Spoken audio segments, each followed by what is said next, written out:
Today's Tanya, for the 5th day of Elul, Hey Elul, is in Igeres HaKedesh, Siman Yud. It's on Daf Kuf Tez Zayin Omid Aleph. The number at the bottom of the page is 446. The Rebbe had said that the mitzvah of tzedakah, which has a limit, just as all other mitzvahs have, is only when you're doing the mitzvah of tzedakah as a mitzvah. But when you're giving tzedakah as part of tshuva, then there is no limit at all.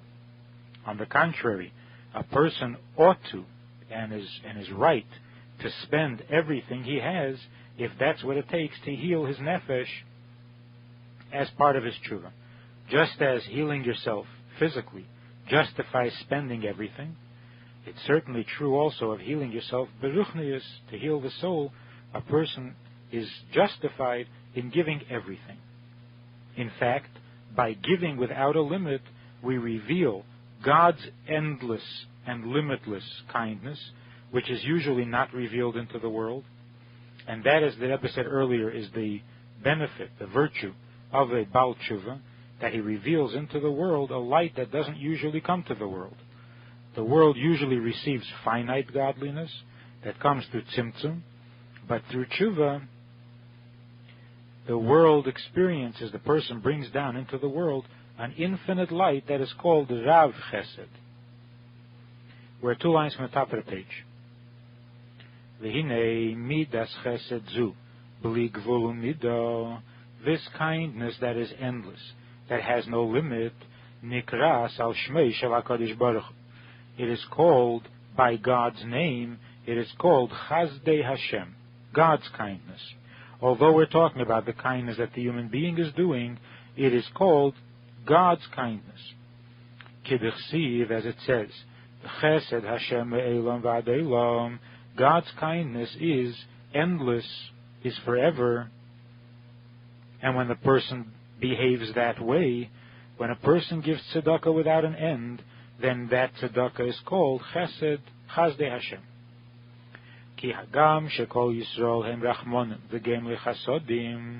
Because although every Jew by nature is compassionate and charitable, but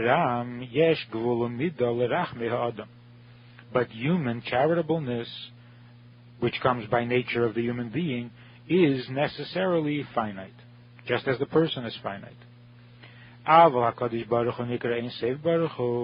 But God is called endless, infinite, Ulamidesav ein seif, and so his attributes are also endless and without limit. Kidachsiv ki lecholu rachamov, as it says, his compassion does not end, never ends.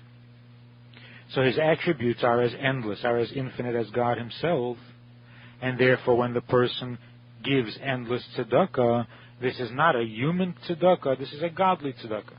So it is called Chazdei Hashem. And this is said by the Navi, that we are to give tzedakah endlessly. The Navi tells us to do this achar hachurban v'hagolus, that after there's a churban and we go into golus, then Chazdei Hashem ki samnu, then we have to give tzedakah on the level of Chazdei Hashem ki samnu, because we are not complete. The Rebbe asked in the beginning of the letter, if we're talking about God's kindness, and we want to say that God's kindness does not end, which is the literal meaning of the verse, then it should have said, Ki sammu. God's kindness do not end. They don't end. But when it says samnu, it means we don't end, or we are not complete. So the Rebbe explains, Pirush, Leisamnu means Lefi Shaleitamnu, because we are not whole. She'ein anu tmimim ushleimim belishum chetu pagam benefesh ubelim esoyenim, because we are not whole without blemish, because we have sinned and created blemishes or flaws in the nefesh and in the higher worlds. Al kain tzrichim anu lehisnaid b'chazdei Hashem. That's why we have to conduct ourselves on the level of God's kindness, divine kindness, endless kindness, shem bli gvul v'tachlis, כדי להעיר עלינו רחמים וחסד אלוה, שהוא רב חסד ורחמים בלי גבול ותכלס, in order to arouse from God that He should give us His endless kindness and His endless compassion. As it says at the end of the verse, that Chazdei Hashem kilei somnu kilei cholu rachamav, because God's compassion is endless, and that's what we want to arouse. Therefore, we have to give tzedakah on the level of Chazdei Hashem. And why do we need to arouse the endless compassion of God? Because lei tamnu, because we are not whole, because we are not complete.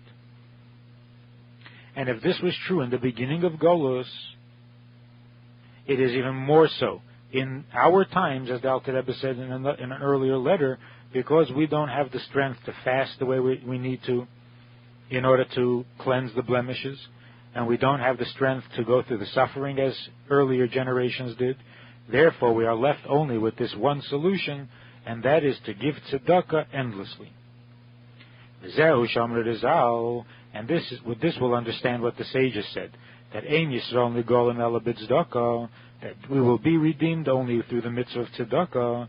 There is already a mitzvah of tzedakah. So why do sages have to tell us this?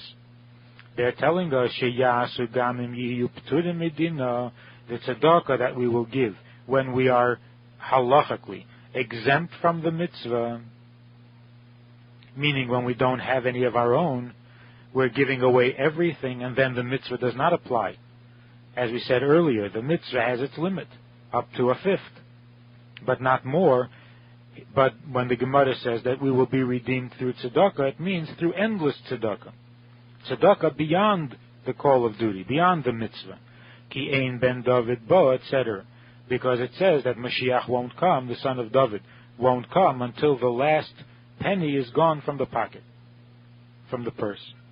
And as the Rebbe explains, that the Alter Rebbe didn't want to quote the end of the verse, because that would mean, God forbid, that Jews are impoverished and don't have even a penny left.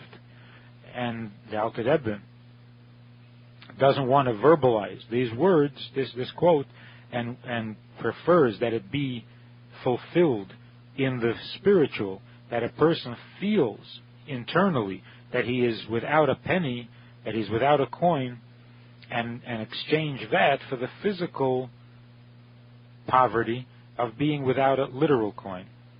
And that's also why the Rebbe said, Alter Rebbe writes earlier, that im yiyu p'turim, that even if the Jew would be potter from tzedakah, because he has none, rather than when we will be potter from tzedakah.